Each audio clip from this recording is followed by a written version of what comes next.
Esta charla se titulaba Diálogo intergeneracional y me ha hecho mucha gracia porque Porque hay 3 generaciones. la verdad es que tampoco somos tan diferentes, ¿no? Bueno, a Antonio María no le Ya conoces. empezamos, pero- siempre dicen lo mismo. Total, soy cura desde el 2004, tampoco soy tan viejo.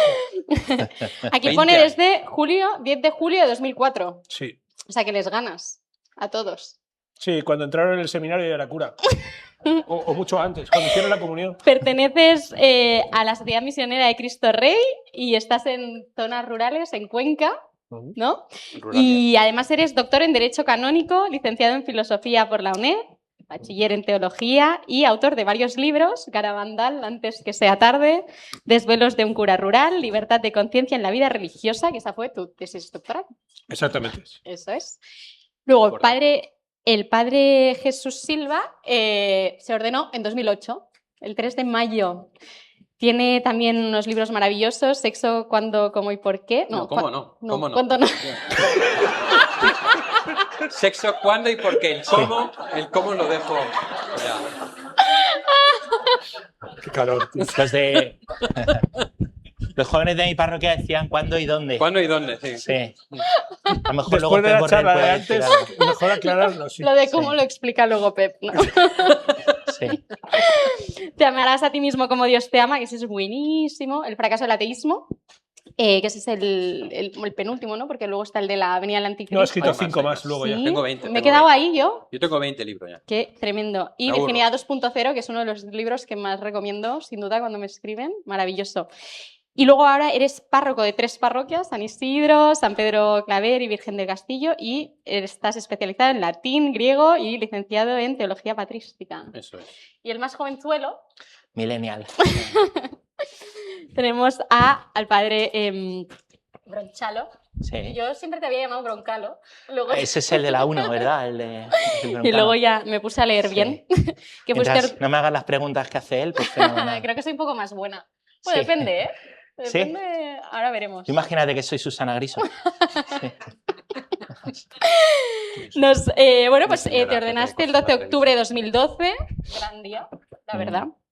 Y estás en la diócesis de Getafe, eres párroco de Leganés, de Nuestra Señora de Butarque, Butarque. y capellán de la Carlos III. Así es. Teología moral, estás licenciado en Teología moral y tienes libros también maravillosos, Santo Sonada, Cuando el sexo te atrapa, ahí Sí, ves, o sea, sí. sí, el cómo. Y El amor no se acaba, entre otros, también de Tolkien y estas cosas que Sí, me sí. encanta. Escribir, sí. Justo. Bueno, pues hoy tengo la fortuna de estar rodeada de 3 grandes sacerdotes, 3 grandes hombres, y vamos a hablar un poco de cómo en el laicismo este moderno muchas veces se nos olvida pues, poner un poco el foco en la fe y la esperanza cristiana. Entonces, bueno, yo quería daros un poco la palabra y que empezáramos un poco este diálogo para que empecéis como a comentar un poco cómo veis la sociedad actual y también cómo nosotros desde la razón, desde la fe, pero también desde el corazón, podemos poner nuestra mirada crítica, ¿no? Y también nuestro punto, pues sí, esperanzador ante todo esto que acontece. La verdad es que cuando hacemos vídeos se nota que no está Carla y pone esa moderación porque ya nos hubiéramos pegado. Sí. Por Para los eso que yo, no ven con redes, educación mejor. vedlo y lo veréis. Sí, Nos sí. solemos pegar delante de las cámaras. Bueno, pues es un placer y un privilegio que podéis compartir conmigo esta mesa redonda, ¿eh?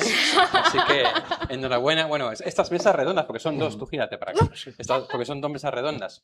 Pues sí, un poco pensando en el tema de la esperanza, que es el foco del año jubilar y también de esta jornada, pues queremos hablar de un poco algo de lo que Agustín ha hablado antes, ¿no? Ha comentado la deconstrucción de la familia y cómo eso ha afectado la identidad, etc. Y vamos aquí a comentar algunas cosas también en relación con eso. Yo voy a empezar con la parte un poco de dónde viene todo eso, ¿no? Que siempre es bueno recordar de dónde venimos, porque eso nos hace darnos... Siempre es bueno recordar de dónde venimos, porque eso es como que nos da pistas para saber qué hacer después, ¿no? Y es verdad que yo creo que hoy todos vemos que hay una separación entre la fe y la vida pública, ¿no? Entre nuestra fe y lo que se lleve por ahí, entre la fe y la política, la fe y la sociedad, la fe y la economía, y de hecho la CDP surge precisamente por esto, surge precisamente porque quiere dar respuesta, ¿no?, a este momento en que se divorcian la fe de la razón, se divorcian la fe y la sociedad, quiere dar respuesta a eso y por eso surge el Congreso de Católicos y Vida Pública. Y por eso ese es el tema en el que pensamos hablar hoy, ¿no? Ese laicismo cultural que actualmente vemos y que vemos pues que quiere echar a Dios, echar a la religión y echar a la Iglesia de todos los ámbitos, ¿no? Y esto tiene raíces profundas, ¿no? En el siglo XVIII, como muchos sabéis, vino la Ilustración, ¿no?, mal llamada Ilustración, porque era un título que cogieron para intentar hacer ver que la Edad Media había sido oscuridad. Entonces se llamaban así mismos los ilustrados, los iluminados, ¿no? Los iluminados que realmente habíamos llegado... ¿Pero quieres parar? Me estás despistando. Te voy a romper el rosario. No. Pero si es que es muy largo, siglo XVIII, ¿dónde lo has cogido? Os voy a bajar un punto, si seguís así. Le Os puede voy a mutar, echar de se le puede clase. mutar el... No sé dónde está el micro, de hecho se me acaba de caer. Tronco, de verdad. Bien. Entonces es importante comprender que ahí había una cultura general que decía, hay una ley natural, ¿no? Una ley natural inscrita en el corazón del ser humano. Lo que está bien, lo que está mal, está mal. Esa ley natural, el nombre técnico es jus naturalismo, ¿no?, ley natural. Y era algo que era más o menos asumido por todo el mundo, porque de hecho hablaron de ello Platón, Aristóteles, Cicerón, Santo Tomás, San Agustín, era algo que estaba como metido, ¿no?, un poco en la mentalidad, y a nadie se le ocurría otra cosa que pensar, oye, esto es natural y esto no es natural, ¿no? Robar es malo, pero no es malo porque lo decidamos, sino es malo porque es malo intrínsecamente, ¿no? O matar es malo porque realmente hay una ley natural inscrita en el corazón del ser humano, en nuestro corazón. Claro, la Ilustración lo que quiere hacer es quitar la religión católica de en medio, quitar a Dios de en medio, ¿no? Y como decía el cura de Ars, quitad a Dios y adorarán a las bestias, ¿no? Esto es un poco lo que nos está pasando ahora. Entonces, al quitar a Dios de en medio, ya no hay un fundamento para la ley natural, ¿no? Que hay una ley natural, ¿quién lo dice? ¿Quién la ha puesto? ¿Cómo? ¿Por qué? Y se empieza a poner en duda esta ley natural y entonces se empieza a hablar del jus positivismo. En vez de jus naturalismo, ley natural, jus positivismo, que significa la ley la ponemos nosotros. Nosotros decidimos qué es la ley.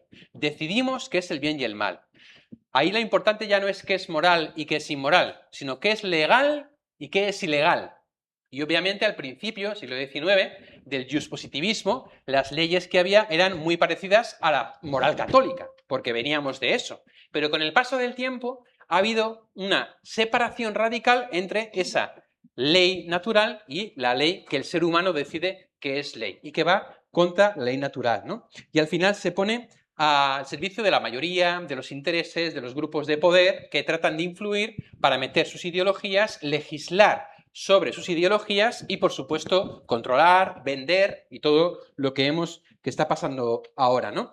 Ellos partieron de una cosa que fue muy interesante, ¿no? Que el hombre, decían, es bueno por naturaleza, como decían los filósofos ilustrados, ¿no?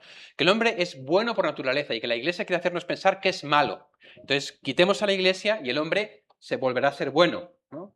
Tararí que te vi. Ya hemos visto que eso no ha pasado, ¿verdad? Todo lo contrario. Pero con esa mentira hicieron ver que la Iglesia era pesimista, ellos optimistas, y al final lo que hemos visto han sido, pues, las peores cosas, ¿no? Al pensar que no necesitamos ni redención, ni gracia, ni Dios, sino que somos autosuficientes moralmente, que podemos elegir nosotros qué es la ley, pues hemos visto un poquito cómo...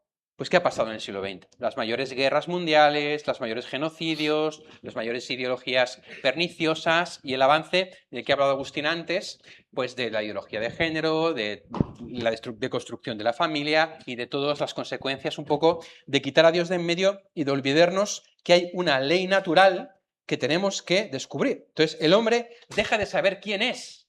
El hombre deja de saber quién es él mismo. De hecho, la pregunta de hoy es esa, la pregunta del mundo actual es esa, ¿no? Es sobre el hombre. Porque, ¿qué es ser hombre? Hay un documental muy bueno en el que un influencer estadounidense le va preguntando a diversos feministas, teóricos de género, personas trans, ¿qué es ser mujer? ¿Qué es ser mujer? Y ninguno le puede responder. Porque le dicen, ser mujer es autopercibirte mujer, ¿vale? Pero ¿qué es ser mujer? No, pues mujer no es lo que la sociedad ha dicho que es ser mujer. Vale, ok, entonces, ¿qué es?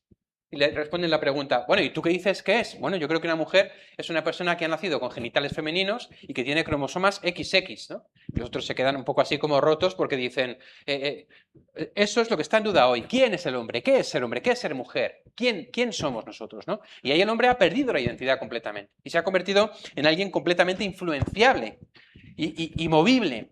¿A qué se apela hoy en día? A las emociones, no a la razón. En la Ilustración se apelaba a la razón, pero en la actualidad, en la posmodernidad, se apela a la emoción, al instinto.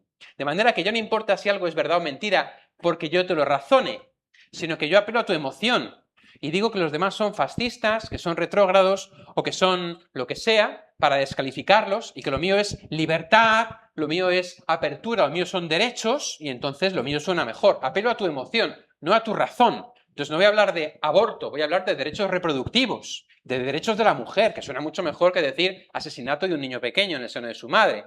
Y con este cambio de lenguaje apelan a nuestras emociones y nos van guiando, nos van llevando. Y esto lo ha productivizado el laicismo, porque la religión cristiana siempre ha sido integradora entre fe y razón. Al separar fe de razón y razón de emoción, han conseguido hacer a la gente profundamente manipulable. Entonces sucede lo que decía Benedicto XVI, ya estoy terminando, Antonio María, lo que decía Benedicto XVI, que es la dictadura del relativismo, ¿no? Es una auténtica dictadura, porque al final se trata de eso, de que al final todo es relativo y por eso el mundo de hoy ha perdido esperanza, que es el tema de la jornada de hoy, ha perdido esperanza, porque ya no hay ley natural, ya no hay Dios, ya no hay trascendencia, ya no hay identidad, ya no hay familia, ya no hay nada. Entonces, ¿a qué me agarro? Pues a las nuevas ideologías, a la ideología woke, a todas las ideologías que están proliferando para intentar encontrar un pseudo sentido de la vida y así tener algo que es una pseudo esperanza. Cuando por fin el mundo tolere a los LGTBIQ+, entonces seremos felices. Cuando el mundo por fin reconozca que... Entonces seremos, cuando el mundo por fin, ¿no? Esa utopía socialista, volcada ahora no en las clases sociales, sino en la ideología de género, el feminismo, que nos lleva al final a un futuro que no es esperanza, es una utopía. Y la utopía es lo contrario de la esperanza. Y por eso tenemos que recuperar la esperanza. Qué bueno, tío. ¿Cómo se nota que estudias? Muy bueno. ChatGPT. Jesús. Él es como ChatGPT. Pues así es, ¿no? Estaba yo pensando ahora cuando escuchaba... Perdona. Sí, interrumpe. Dos frases. Es que no lo he dicho por no interrumpirte, pero... Ahora el pasado eres tú. Claro. Saca yo el rosario, ¿eh? Toma, te dejo el mío. No tengo uno. Según... Especial, para rezar por ti. Dos frases relacionadas con lo que ha dicho sobre el derecho natural, la ley natural. Dice San Agustín que Dios escribió en piedras lo que el hombre no leía en su corazón. Es decir, que en la conciencia de cada uno tenemos ya los mandamientos y por eso se relaciona la moral católica con la ley natural, porque son creadas las dos por Dios.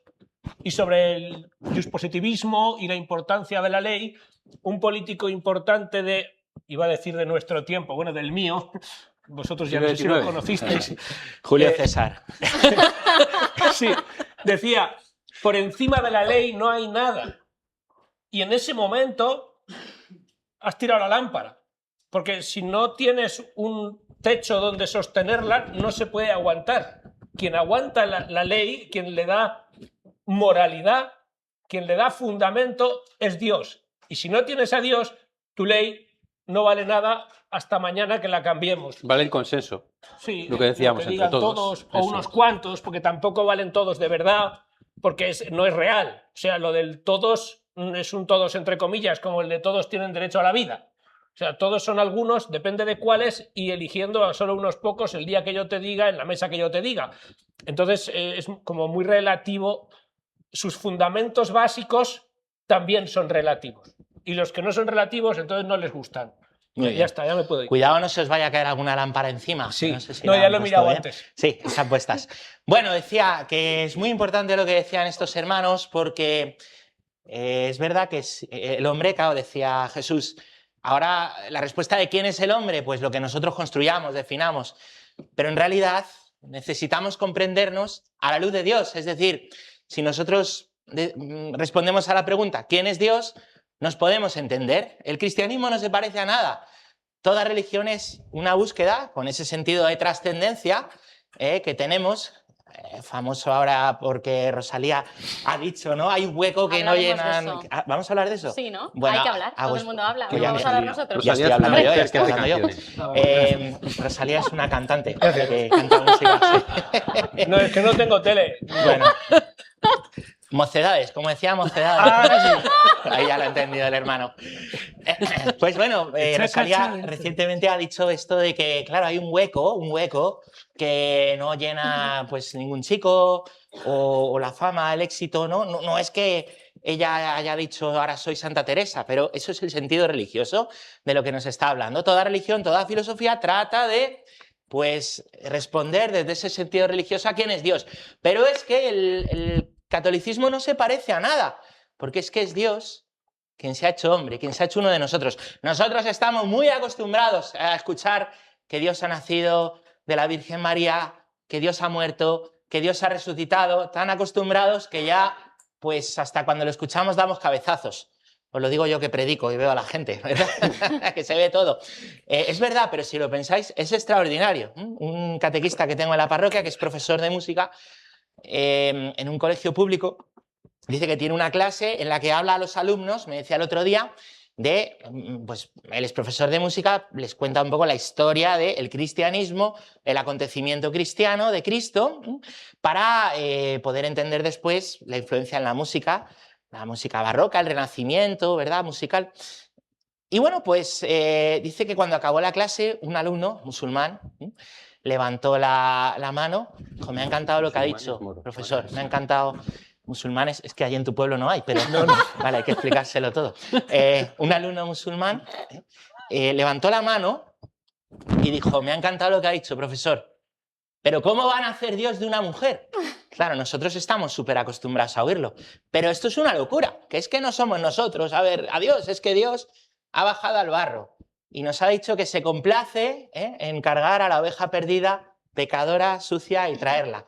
Por eso es tan importante que nos podamos comprender a la luz de quién es Dios, porque si Dios ha hecho esto, si Dios por mí ha dado la vida, hermanos, si Dios por mí ha dado la vida, quiere decir que a mí lo que me define es que soy amado, que soy querido, que mi vida tiene un sentido. Es que tú vas a la iglesia y te lavan la cabeza, porque estás... y a ti te la lavarán en otro lado, porque mira, es muy fácil. Tú ya sabes, Carla, que si en la cabeza dice Chesterton, perdón, en la iglesia nos quitamos el sombrero, pero no la cabeza, lo dice Chesterton, que a Carla le gusta mucho Chesterton, ¿no? Es verdad, es que si tú no sigues a Dios, que te hace libre y que te enseña que eres amado y te dice a dónde vas, no eres más libre.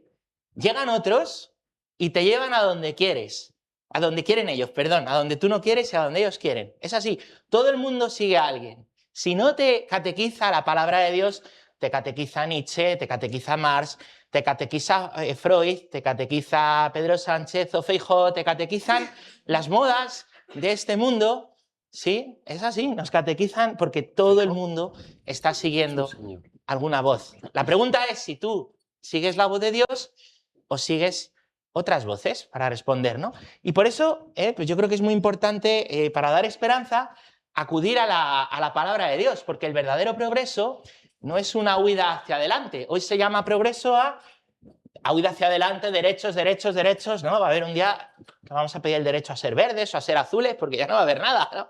El verdadero progreso es interior, no es una huida hacia adelante. Hacia adelante huimos para tapar el sufrimiento. Interior, el progreso interior es descubrir que el Señor nos ha hecho para Dios y nuestro corazón está inquieto hasta que descansa en Él. Esto lo dijo Rosalía. Ah, no, San Agustín. Muy bien. Muy bien, muy Ese bien. sé quién es. San Agustín sí te San suena. Agustín te suena Sí, más, compañeros ¿verdad? de clase. Sí, sí. Compañero. Deodato te llamaban de pequeño, ¿verdad? Bueno, Es eso que para- dicen unos nombres más raros y unas cosas más extrañas. Bueno, voy a decirte algo del Antiguo Testamento, Ahora Antonio, sí. que eso te va a sonar más. Firmes en la brecha, firmes en la brecha. Esto lo dijo el profeta Ezequiel en el capítulo 22, en los versículos 30-31, lo leo. Busqué entre ellos un hombre que se alzara en la brecha y no lo encontré.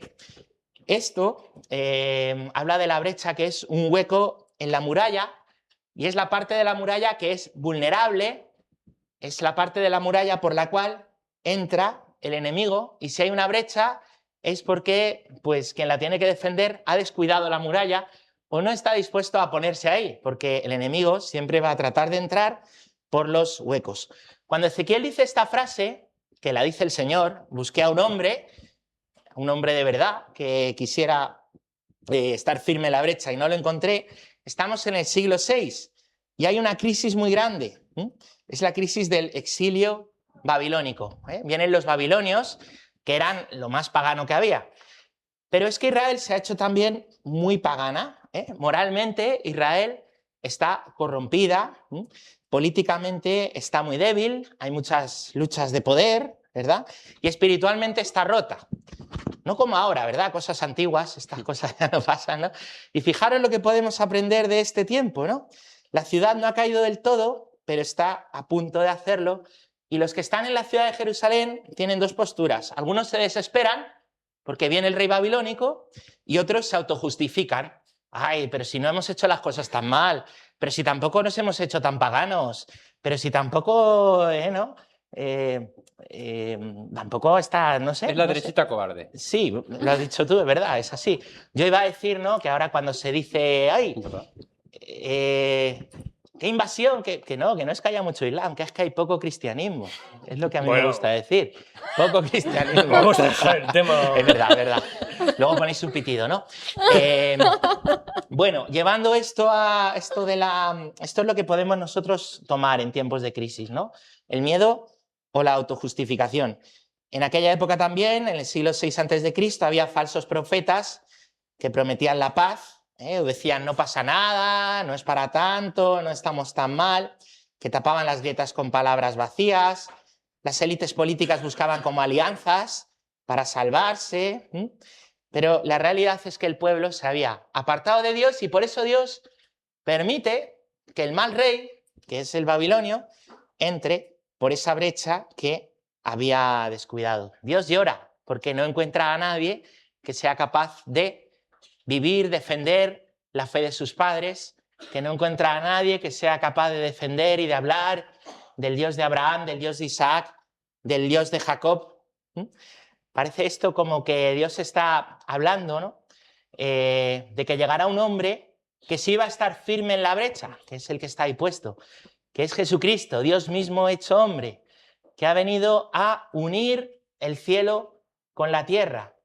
Y nosotros progresamos verdaderamente no cuando huimos hacia adelante, sino cuando reconocemos que necesitamos un Salvador y que Cristo es ese Salvador y que nosotros caminamos en la historia a la luz de Cristo hacia la plenitud. Nuestra historia está bien no porque hagamos las cosas bien, sino porque el Señor tiene la última palabra sobre la historia del mundo y sobre nuestra historia. En nuestro tiempo vemos pues mucha corrupción. Es distinta a la corrupción del pecado. Un pecado, pues contra un pecado se lucha. La corrupción es un pecado que se hace estructural, incluso que se hace ley, como ha dicho antes el Padre Jesús. Vamos a votar nosotros lo que es pecado, ¿no? Vemos que las estructuras pues, se pueden corromper a nivel político, a nivel económico, a nivel de los medios de comunicación, incluso a nivel religioso. También en la iglesia nos podemos corromper. Ya. Y nos hemos corrompido. Ah, creía que me estabais censurando. No. Solo quiero decir una cosa. Termino ya, como dice Jesús. Esto no dice nadie, lo paran. Tremendo, ¿eh? Cuando hay una estructura corrupta, las personas ¿qué hacen? Pues reciben lo corrupto y les parece normal. Y así lo corrupto se va perpetuando. Hace falta que alguien se dé cuenta de que la estructura está corrupta y quiera darle la vuelta como un calcetín. A nivel civil, a nivel económico, político, en los problemas que tenemos dentro de la propia iglesia. Y esto es lo que hacen los santos. Los tiempos de crisis y los tiempos de corrupción son tiempos de santos. Los santos son aquellos hombres y aquellas mujeres que están dispuestos a responder a esto que decía Dios a través de Ezequiel.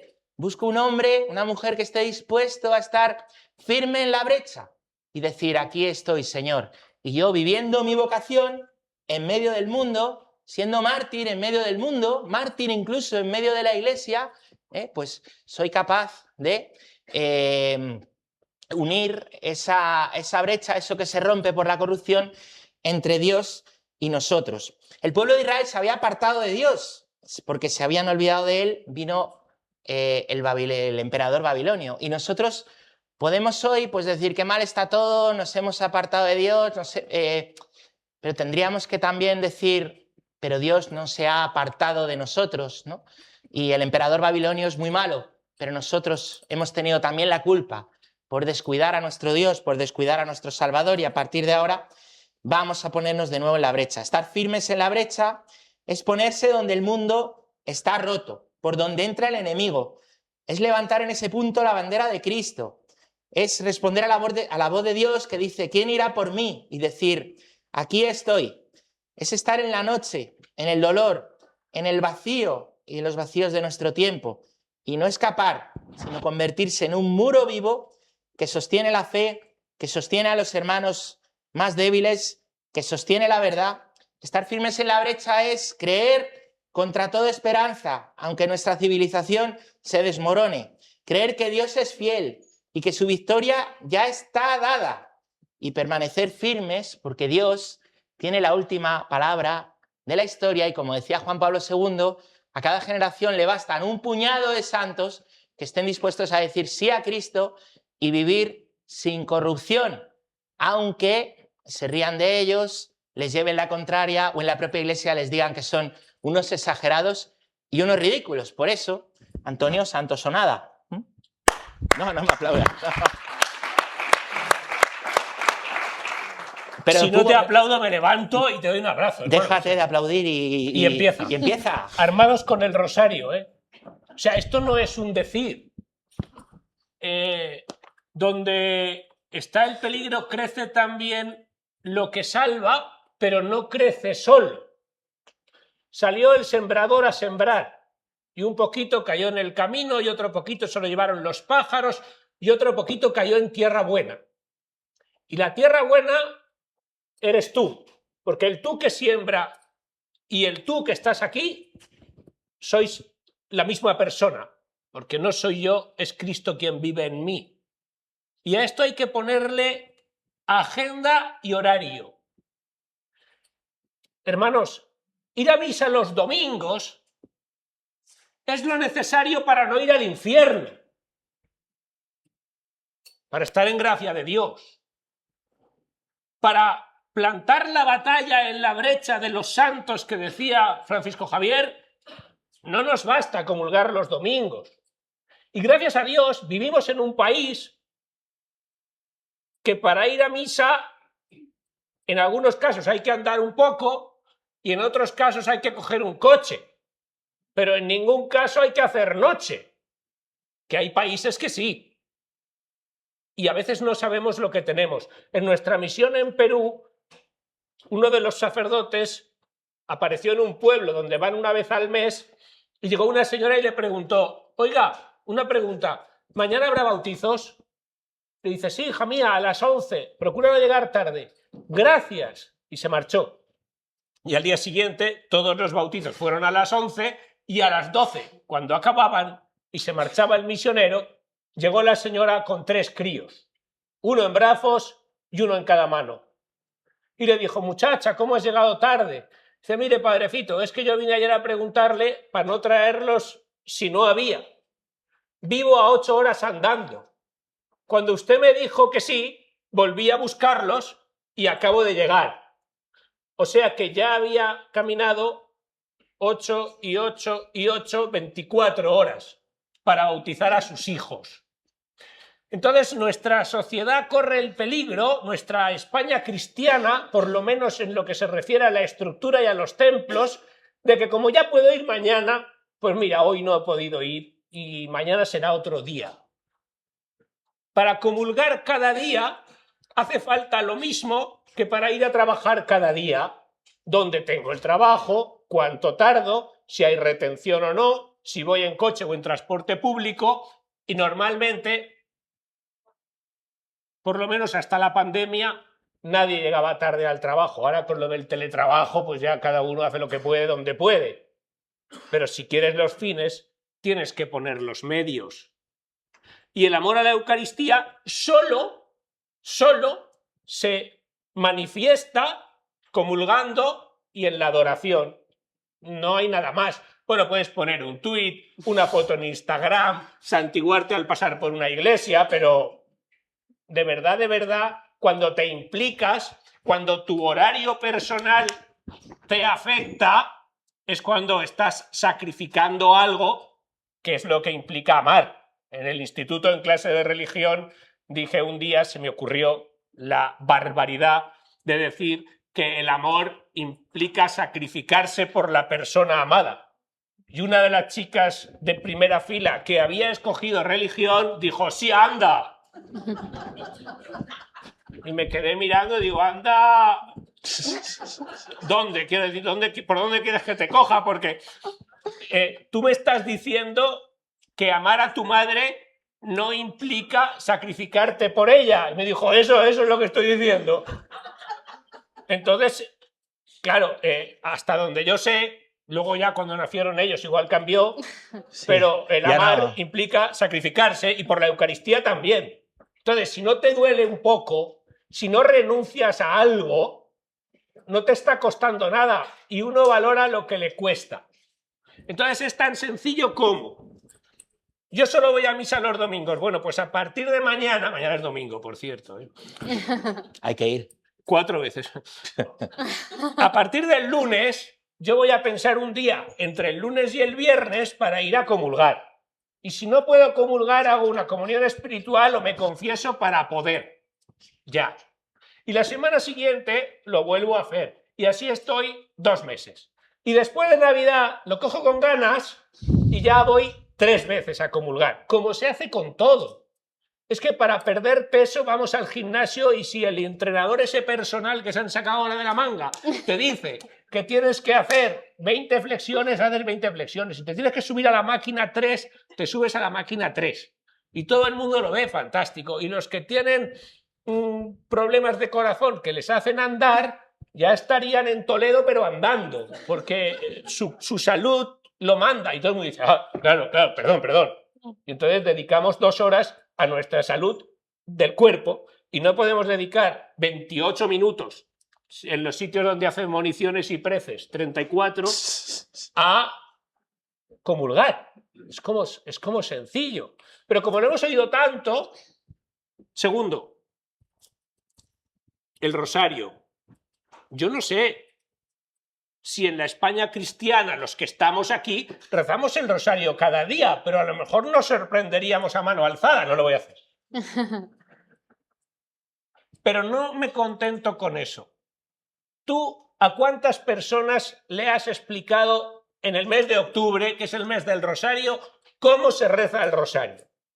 Porque si todo tu entorno sabe rezar el rosario, pueden pasar 2 cosas. O que vives en la Ciudad del Vaticano, o que te has acomodado en el entorno. Porque como ya lo saben todos, tú ya no estás dando pasos y el que no avanza retrocede. Eso también es básico, pero hay que explicarlo hoy. Entonces yo tengo que plantearme cómo vivo las prácticas de devoción real con la Virgen Santísima. ¿Cuántos besos le doy al día? No podemos estar diciendo, con perdón, Pep, que el amor es manifestarlo y es sacrificarse, como ha dicho yo hace un rato, y no hacerlo con la Virgen Santísima. Y no explicarle a los niños que podemos darle un besito para ir a dormir y que rezaré todos los días las 3 Ave Marías. Porque igual que funciona en el trato personal, también en el espiritual, que también es personal. Y con la Virgen Santísima asunta en cuerpo y alma, que ahora vamos a tener que explicar, cada vez que digamos algo de la Virgen Santísima, vamos a tener que explicar 1500 años de tradición católica. Amén. Muy bien, Antonio María. Hasta aquí. Siguiente paso. ¿Cuál es el quinto dogma? Otro día, que eso no nos cabe, como ha dicho Agustín, es que esto no me cabe. A ver, Carla, ¿cómo te hemos dejado, hija?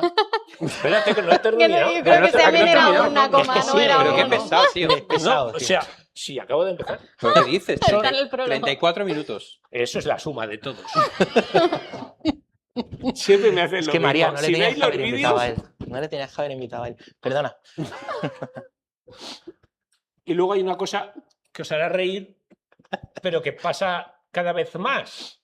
O sea, perdón, los jóvenes, perdón, Pachi, lo siento. Nada. Señorita, la media de la juventud actual, si tiene 2 neuronas, la segunda no está funcionando. O sea, hay caravanas... Eso ha sido muy boomer, ¿eh? No, tranquilo, espera. Hay caravanas, retenciones, que separan los coches porque no han entendido que es uno de aquí, uno de allí. Uno de aquí, el concepto te toca a ti y ahora me toca a mí. No lo tienen ya. Esto me lo explicó mi padre cuando yo tenía 4 años. Pero que en tu pueblo hay 3 coches. Que no estás hablando de mi pueblo. Entonces, como no relacionan, porque los conceptos, cuando se relacionan, podemos emitir juicios. Y cuando se emiten los juicios y se relacionan, podemos hacer razonamientos. Esto ya está muy lejos. Entonces, tenemos que volver a la educación en la base. Y la base de la educación es lo de toda la vida, por lo menos nuestra. El agere contra de San Ignacio. Lo contrario a tus pasiones desordenadas. Si el demonio te tienta por aquí, tú por allí. El conocimiento de las pasiones dominantes. O sea, normalmente a mí el diablo no me tienta con ir al bingo. Por muchos motivos. El ¿Por qué primero, no? porque soy catalán y no me gasto yo un duro ni en la falta del bingo. Tampoco habrá un bingo en El tu pueblo. segundo, porque no sé por dónde se entra. Y el tercero, porque el bingo más cercano está a 233 kilómetros que lo he tenido que mirar. Entonces, no voy a ir al bingo. Entonces, a cada uno le tienta pues a mí por enfadarme, ¿eh? ¿Lo veis posible, ¿no? Entonces, uno le van pasando cosas, le van pinchando y 5 minutos antes de empezar la misa llega a la sacristía la señora más pesada del pueblo para decirte lo mismo que los últimos 3 días. Y entonces tienes que hacer así. Es decir, dígame. Y siempre pregunta, ¿tiene tiempo? Y tú, sí.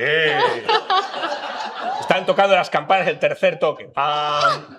Siempre pasa, siempre. ¿Por qué? Porque es lo que utiliza el demonio para tentarte. Y si tú tienes hijos, tienes que explicarle a los hijos que no tienen que hacer lo que les venga en gana, sino que tienen que cumplir su obligación. Y su obligación, normalmente, según van creciendo, tiene que ser elegida entre otras posibilidades. Y que cuando tomen decisiones, sus decisiones tienen consecuencias. Y vosotros me diréis, súper básico. Vale, pues la gente no lo pilla. No lo entienden. Entonces, hoy no me apetece, mañana no he tenido tiempo, y gente con responsabilidad y constancia, palabras súper extrañas que todavía salen en el diccionario de la Real Academia de cuando yo nací, ahora no sé si las han quitado, porque no nos vamos a meter en lealtad y otros términos, no. Responsabilidad y constancia, muy complicado. Entonces, ¿qué pasa? Que nos metemos en muchas cosas y eso es bueno, pero a veces es para poder elegir la que más me apetece. Y entonces no estás construyendo. Porque si yo quiero contar contigo, tú tienes que estar disponible y tienes que decirme por qué sí, por qué no, cuándo puedo, cuándo dejo de poder, en qué momento yo puedo hacer más, porque me cuesta. Y entonces lo que cuesta se valora, pero si no te cuesta nada, nadie contará contigo para nada. Entonces no me tengo que cansar de enseñar a los niños lo que ya no tienen en la sangre, porque la sociedad ya no es cristiana. Y esas virtudes cristianas que estaban en todo lugar, como estaba el catecismo, ya no están. Y no os tenéis que cansar de explicarles, profesores, padres, sacerdotes, lo que nosotros aprendimos sin darnos cuenta. Y eso es lento, porque además está todo en contra. Y entonces tú tienes que repetir y repetir otra vez y volverle a decir con las mismas palabras para que capte el mensaje, que si no es responsable con lo que él se ha comprometido, nadie podrá contar con él. Y tendrá afán de superación, ganas de seguir adelante, todo el mundo valorará lo que dice, y cuáles son los modelos. Los modelos son, como ha dicho Pachi, Carla. los santos. Y esto no es una broma que también nos están enseñando a quitar. A mí me parece estupendo la Jornada Internacional por la Salvación del Lince Ibérico. Me parece un animal fenomenal. Creo que habría que invertir en hábitats para que estuviera feliz y pudiera reproducirse, y en vez de encontrarnos por la calle palomas, nos encontráramos gatitos salvajes. Estupendo. Y la ballena azul y el día de la bolsa de plástico. Pero toda la vida el calendario romano ha tenido un santoral completo que ya no sabe dónde colocar los santos y las beatificaciones de los miles de santos que hay solo en España. Entonces, recordar que hoy es San Alberto Magno, que fue dominico, que fue maestro de Santo Tomás. Felicitar a los Albertos que conozco para que sepan que hoy es su santo patrón. No es una tarea inútil.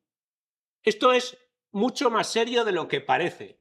Nos están haciendo creer, incluso en algunos sectores dentro de la Iglesia, que lo importante es la ecología, el pacifismo y la justicia social. Esto es mentira. Y cuando vean tiempos de confusión, pueden distinguir quién habla de pacifismo, de justicia social y de ecología, que es un discurso que acepta todo el mundo, y quién dice que los enemigos del alma son el mundo, el demonio y la carne, y que para que crezca aquello que salva necesitamos a Cristo y a la Santísima Virgen. Y esto no es que lo diga Sotana Rural, que se ha bebido una copa y ha venido lanzadísimo. Esto lo dice Benedicto XVI en Jesús de Nazaret, en el capítulo del Reino de Dios. Cuidado con aquellos que quieren hacer creer que el reino es lo que todo el mundo acepta. No. La evangelización empieza en casa, empieza con lo más básico a nivel espiritual y a nivel humano, y la empiezas tú, contigo, Señor. Y no hay otro camino, porque yo soy el camino, la verdad y la vida. Y en la medida en que nos tomemos esto en serio y que al final de la jornada le digamos al Señor: Jesús, yo no puedo con esto, yo no puedo con mi enfado, yo no puedo con mi genio, resuélvemelo tú. Él te hace capaz de venir aquí, agradecer a María y a toda la ACDP habernos invitado sin haber insultado en 19 minutos a nadie.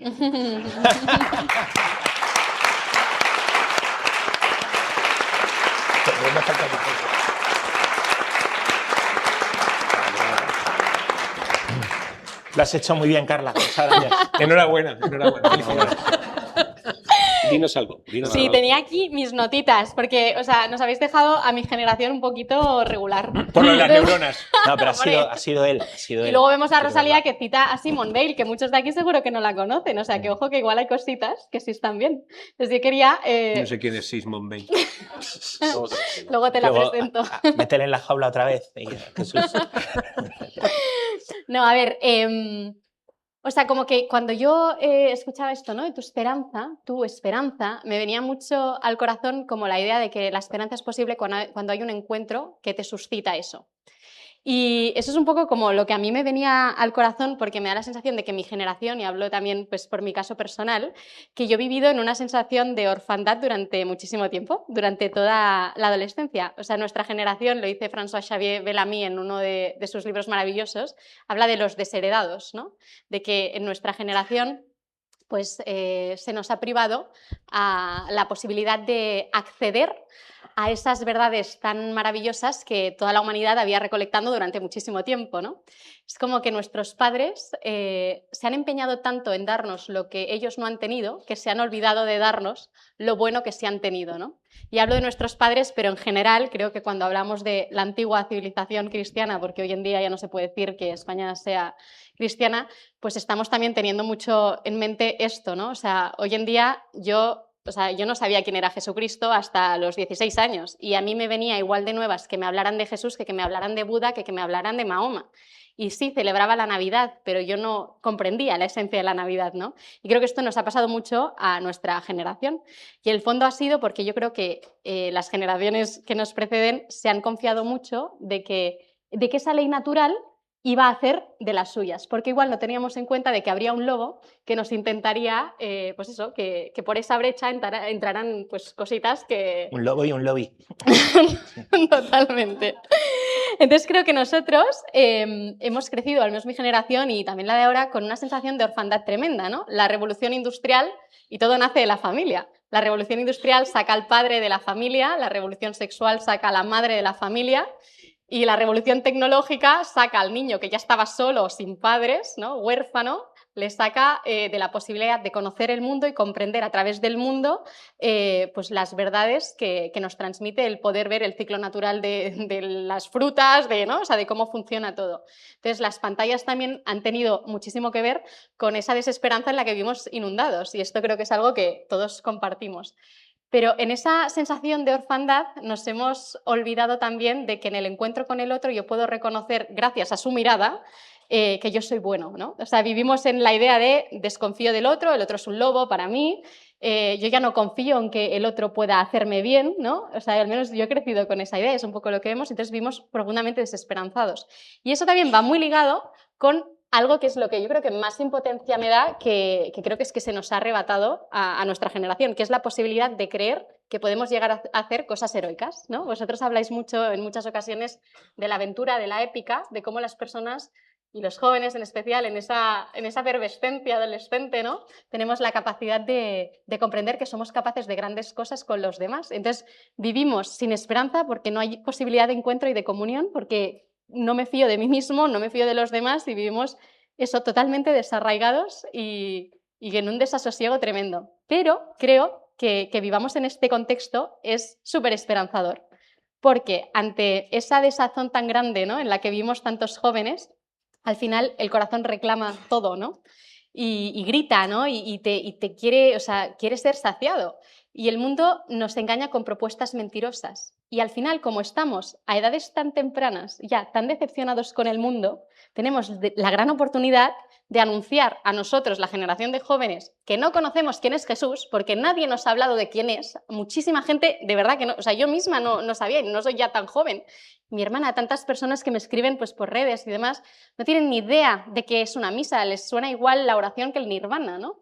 Tenemos por primera vez la posibilidad de poder anunciar a alguien que ya no tiene ciertos prejuicios como quizás tenía la generación de mis padres, de anunciar esta buena noticia. Entonces, en realidad es una maravilla, o sea, no me quiero poner en plan optimista Mr. Wonderful porque eso lo detesto, pero sí creo que la esperanza es muy tangible en el sentido de que la gente y los jóvenes están tan decepcionados con las propuestas del mundo que por fin les podemos ofrecer esta propuesta como lo que de verdad es, que es una propuesta novedosa y que encaja precisamente con el corazón. De hecho, esto es con lo que yo me encontré, con lo que tantos jóvenes se encuentran, ¿no? Me encanta esa frase de C.S. Lewis que dice: si hallo en mi corazón, si encuentro en mi corazón que nada de este mundo puede saciarlo, quizás lo más probable es que mi corazón no esté hecho para este mundo. Y cuando ahora vemos pues lo que está sucediendo con tantos jóvenes, ¿no? Que tampoco sabe quién es. Ese sí sabes. No. C.S. Lewis no, pero si digo C.S. Lewis sí. ¿A que sí? Es que te pones a hablar inglés y claro. Sí, Luis. Pero el de Narnia. Sí. No, pues que al final eso, que vemos casos como el de Rosalía, que en el fondo es pues una más de tantos otros jóvenes que por fin están despertando su corazón, porque la otra alternativa a buscar, ¿no?, pues una propuesta de ese corazón bueno, pues que le pueda saciar es lo que vemos, ¿no?, ansiolíticos, depresiones y suicidios. Y esta es la realidad. Entonces, a mí lo que me encanta ver es que verdaderamente es en el tú a tú, en esa mirada, en ese encuentro con cualquier persona que tengamos en nuestra realidad, donde verdaderamente podemos suscitar esperanza en el otro. Nuestra vida es signo de esperanza, ¿no? Y cuando hablamos de la defensa de la vida y todas estas cosas, no se aleja en absoluto de lo que es el sentido común, ¿no? O sea, defendemos la vida, pero ¿qué es defender la vida? Es que merece, como dice Fabrice Fajaj, ¿no?, en su libro. Perdón. ¿Por qué merece dar la vida a un mortal? ¿Por qué merece dar la vida a alguien que va a sufrir, que va... O sea, ¿qué sentido tiene eso? Pues el sentido es que precisamente el que te incomode el dolor es el signo más grande de que tú no estás hecho para eso, sino para... Yo voy a para empezar a algo llevar mucho la más contraria porque... grande. Me encanta. Primero, voy a llevar la contraria a Antonio María de lo que ha dicho de los jóvenes y las neuronas. Porque los viejos tampoco. Bueno, sí, Por ahí en vas, verdad va, vas pero por no. ahí. Y es que yo veo, como ha dicho Carla, con la que tampoco estoy de acuerdo en una cosa que ahora diré, Ah, me encanta. que los jóvenes han dado un vuelco. Y esto lo percibimos todos, antes de que lo dijera el país.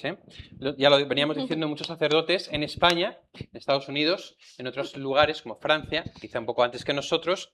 Los jóvenes ya no están viviendo esa sociedad que les han intentado vender las ideologías. Están cansados, como ha dicho Carla, están saturados, están, o sea, hartos de la desesperanza, hartos del vacío. Esa hartura del vacío, es verdad, que ha llevado a no pocos jóvenes al suicidio y a la depresión. Pero eso también ha llevado a muchos jóvenes a lo que ha dicho Pachi, a ponerse en la brecha, a buscar, a ir más allá, a desconfiar de las verdades envasadas que les vendía el mundo y empezar a buscar de corazón un ideal verdadero. Y han tenido referentes en las redes sociales, en el mundo virtual, santos también, que les han servido de referentes para romper ese molde y decir, yo quiero algo más, ¿no? Yo en las redes sociales he visto cómo han ido creciendo cuentas de jóvenes emprendedores cristianos, de consejos cristianos, de jóvenes que tenían una vida normal y que metían la fe en medio de sus redes sociales, personas que han ido teniendo una repercusión cada vez más grande porque en el fondo el joven tiene ese interrogante en el corazón, como cualquier persona, ¿no?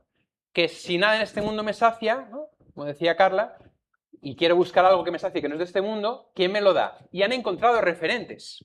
Entonces, ¿cómo puedes ser tu esperanza?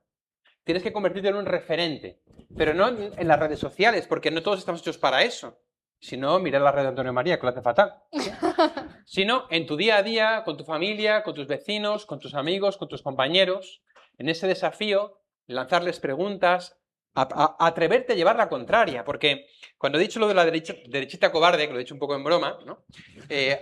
A lo que me refiero es a que bajo el mantra de la prudencia, del no, bueno, cuidado, ¿no? De un poco el complejo de que nos han dicho que es que éramos muy radicales, tal, la Inquisición, no sé qué tal, ahora como que nos callamos las verdades, y eso no puede ser. Tenemos que aprender a decirlas. Que un hombre es un hombre, que una mujer es una mujer, que un feto es un niño y que merece la vida y que un anciano no es una cosa que se puede aparcar y que se puede eliminar. Y hay que decirlo así. Padre, y esto, Y hay que decirlo... dice, o sea, me parece fundamental, sobre todo en el sentido, perdón que le interrumpa así, pero es que Está los acostumbrado. otros son merecedores de la verdad. O sea, la verdad nos posee a nosotros porque tenemos la fortuna de que nos posea y los otros son merecedores. O sea, ¿quién soy yo para negarle a alguien la posibilidad de conocer la verdad si no la conoce? O sea, ese es el... No es en plan soberbia, es que tú también la mereces, entonces te la quiero, ¿no? Pero eso es el que se da cuenta de que no es que tú tengas la verdad en el sentido de que te doy bibliazos en la cabeza, como ha hecho antes Antonio María, sino que es algo en lo que yo soy poseído por la verdad y yo doy testimonio de lo que yo he conocido. Pero doy testimonio con valentía, doy testimonio en la brecha, que decía Pachi, en la brecha, ¿no? O sea, el Señor dice, no encuentro corazones dispuestos. Y hay muchos jóvenes que os habéis levantado y habéis dicho, aquí estoy. Y que estáis con vuestras heridas, con vuestras movidas, con vuestras ansiedades y con vuestras cosas raras y vuestros pecados y vuestras idas y venidas, dándolo todo. Llevando la contraria a vuestros padres, a vuestros abuelos. Hace poco ha entrado un chaval al seminario que dirigía yo espiritualmente en contra de sus padres, sus tíos, sus abuelos, sus primos. Y cuanto más le han hecho la contra, él, que tampoco es un tío muy seguro, ha dicho, pues si hay un ataque tan fuerte, pues por algo será, ¿no? Voy a dar el paso. Y esto es algo que estamos viendo. Y ahora voy a llevar la contraria a Carla, y ya termino, con lo de Rosalía. Con lo de Rosalía. Porque aquí tenemos que tener cuidado. Es porque probable que estemos muy de acuerdo, ¿eh? el maligno es muy inteligente. El maligno es muy listo, más listo que nosotros. Y el maligno ve las tendencias de la sociedad. Y él, que no es todopoderoso, que es una pulguilla para Dios, que Dios podría aplastarla, pero no lo hace porque no le da la gana, pero es listo. Y entonces intenta tomar las cosas para ponerlas bajo su modo de ver. Se puede aprovechar una Rosalía del boom jacunero joven para sacar un disco y que todo el mundo hable de repente de ella, cuando a lo mejor ni se lo cree ni le importa, o probablemente es un pacto con el diablo, más posiblemente, que por eso ha llegado tan alto como ha llegado. y otro tipo de cosas, ¿no? O de repente el país saca la noticia de que los jóvenes son cada vez más católicos y el país saca la noticia de no sé qué obispo acusado de abusos, que si es verdad que caiga y le meten en la cárcel, porque es lo que hay que hacer con todos los abusadores y con toda la lacra que tenemos en la iglesia y que están haciendo un daño terrible a tantas personas, a tantas almas y a la imagen de la iglesia. Es el mismo periódico el que te dice las dos cosas, para intentar que los jóvenes desconfiéis de los sacerdotes, desconfiéis de los curas, desconfiéis de la iglesia y para intentar dividir. Por eso hay que tener cuidado con las modas. Yo veo claramente que el catolicismo entre los jóvenes no es una moda, es una verdadera conversión del corazón, pero con el tiempo puede acabar convirtiéndose en una moda, porque sea acogido por un determinado movimiento, un estilo de música, una cantante o un nuevo partido, que de repente brote y diga, somos Young Catholics, como te gusta en inglés, Young Catholics for the reason in the morning, ¿no? Y entonces hacen un partido para intentar llevarse a todos los jóvenes a su No, no, no, no. El católico es un alma libre, vive en comunidad, se asocia, lo estamos diciendo aquí, pero es un alma libre. Y en ese sentido no se casa con nadie salvo con la verdad. Y hoy los jóvenes que están dando un testimonio tan vivo de la verdad en sus redes nos dan una lección a los ancianos. Y hay a los más mayores. Hay una frase de esperanza en esto que dice: ¿en cuántas almas se encierra la semilla del creer, rebrotando a flor de tierra con ansia de florecer? Pemán. Eso es inglés, P-man. Pemán. No PP. Es decir, esa semilla que hemos dicho al principio que Dios puso en su corazón está viva en los corazones de todos. Nosotros nos toca protegerla, regarla, acompañarla, pero está en todos los corazones. Entonces tenemos, como ha dicho Carla, una tarea muy hermosa del cara a cara, del acompañamiento paciente, de la llegada como buen pastor con la oveja de cada uno a la fuente viva de Cristo, que además en el camino de darse a los demás solo cuesta el primer paso, porque luego el propio empujón del bien recibido te hace seguir. Santa Teresita de Jesús era.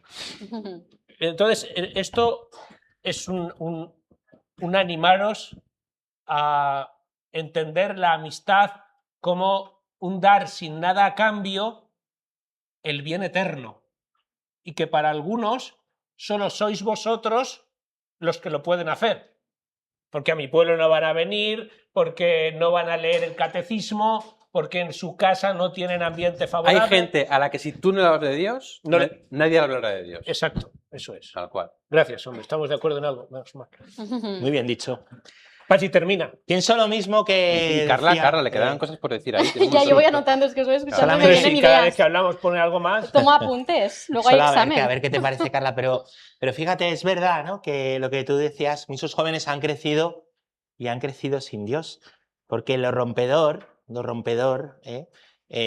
pues en décadas pasadas era romper contra todo. Y eso era la libertad, romper contra todo. Se nos ha dicho que la sociedad iba a ser adulta cuando rompiera con las tradiciones y cuando rompiera con Dios. Y los jóvenes han recibido eso, y por eso esa orfandad. Pero lo propio de romper con el padre es adolescente, entenderme, ¿no? No es maduro romper con todo lo anterior, es propio del adolescente.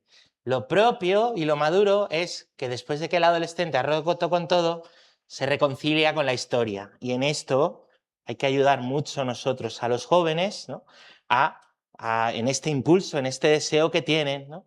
A reconciliarse, a enraizar con esta historia que empieza el Señor con Abraham, que continúa con Moisés, que tiene el culmen en Cristo y que se sigue, que se sigue escribiendo a día de hoy. Yo el otro día, tenemos algunas catequesis en la parroquia, salí con algunos jóvenes por ahí por el pueblo, por la ciudad, por Leganés, ¿no? a invitar a la gente, y lo que me pasaba es que los jóvenes, ¿no? De tu edad, Carla, todos lo recibían muy bien, preguntaban, alguno vino, otro no, pero con mucho respeto, que no lo han conocido, les han dado una pared en blanco. Y paradójicamente, la gente mayor, sin duda no creo que la gente mayor que esté aquí, pero sí muchos de estos que rompieron con Dios y hoy están solos y enfadados, nadie se habla con nadie, nadie trata a nadie, fueron los que peor nos trataron, ¿no? Por esto, ¿no? La gente está más enfadada, más sola, pero no es de ahora. Muchos jóvenes han recibido ese romper y madurar precisamente es volver a unir y en esto los jóvenes nos estáis ayudando. O sea, lo que está claro es que a nuestra generación nos han dicho que hagamos lo que nos dé la gana y acabamos esclavizados por la gana, ¿no? Sí. O sea, nos han anulado la capacidad Una de... señora muy fea, Una ¿verdad? señora muy fea. Y nos han anulado la capacidad de descubrir nuestra voluntad, ¿no? Hablabas también, ¿no? de la constancia, pero esto es viable cuando vives enamorado de un proyecto de vida que tiene un sentido, ¿no? Entonces, volviendo al tema de la identidad, o sea, me encanta la idea de que al final todos los que estamos aquí tenemos que tomar el protagonismo de nuestras vidas, que muchas veces es lo que nos falta, tomar las riendas de nuestra vida y ser conscientes de que si estamos en la realidad en la que estamos, siendo quienes somos, es porque no existe nadie mejor que nosotros para cuidar, custodiar y hacer florecer esa realidad o esa persona que tengo al lado, ¿no? Entonces creo que en ese tú a tú ¿no? de ayudarnos a recuperar la esperanza, pues de hecho esto va muy de la mano con esa frase que me encanta que dice, los tiempos son malos, pues sed vosotros mejores, porque vosotros sois el tiempo, ¿no? Esta es la realidad y en este sentido, si no lo conocéis, me encantaría recomendaros una carta del siglo III, que está de hecho en la web del Vaticano, que es Carta di Ogneto. Me apasiona, es de un señor del siglo II. Es de un señor majísimo que un día está compartiendo, ¿no? Comparte durante una temporada con unos cristianos y entonces después le escribe a su amigo en plan tú, he estado con una gente rarísima, o sea, en el lenguaje del siglo II, he estado con una gente rarísima que hace cosas muy raras, ¿no? Como tú hoy. Como yo.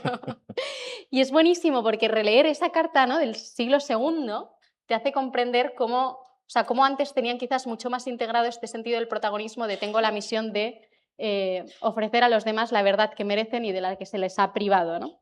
Que merecen y que deben recuperar a la hora de reconocer. Y para terminar, citar a Chesterton una vez más, como no podía ser de otro modo. Inglés. Dice, inglés, sí. La Iglesia Católica es la única cosa que preserva al hombre de la esclavitud degradante de ser hijo de su tiempo. Sí, la esperanza viene cuando nos aferramos a lo eterno y eso no es posible si seguimos anclados con esos ídolos, ¿no? que el mundo nos va intentando colar, nos va intentando meter. Así ¿no? es. Bien, Carla. Qué bien, Carla. Muchísimas gracias.